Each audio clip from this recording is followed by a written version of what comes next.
Sāksim ar to, ka es pat arī kā 3 bērnu mamma zinu, ko nozīmē atgriezties darbā.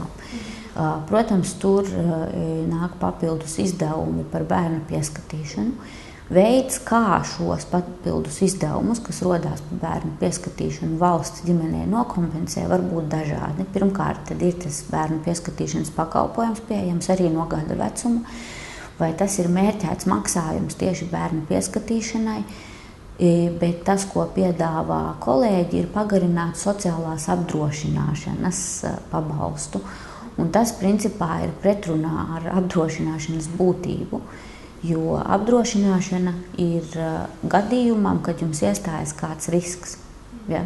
Tad jūsu risks, šocīgi skan, jums nāk pasaulē bērniņš, jūs nevarat strādāt, apdrošināšana to sedz līdz brīdim, kad jūs varat strādāt. Ja šo prēmiju izmaksā tad, kad jūs strādājat, tad faktiski jūs noartat apdrošināšanas sistēmas būtību. Tāpat tās, kā ja jūs apdrošināsiet savu veselību kaut kur privāti, tad jums neviens nemaksās to prēmiju, ja jums neiestāsies risks, pret ko jūs esat apdrošināts. Tas uzliktu papildus slogu sociālās apdrošināšanas sistēmai. Un, principā, Satversme ir atzinusi, ka šāds princips saņemt apdrošināšanas pabalstu un strādāt ir pretrunā Satversmei. Bet, kā jau es minēju, ja būtu vēlme, tad problēmu varētu atrisināt savādāk. Vai nu palielināt to mērķmaksājumu, ko sāks jau šogad no 1. septembra ģimenēm, kurām nav vietas bērnu dārzā.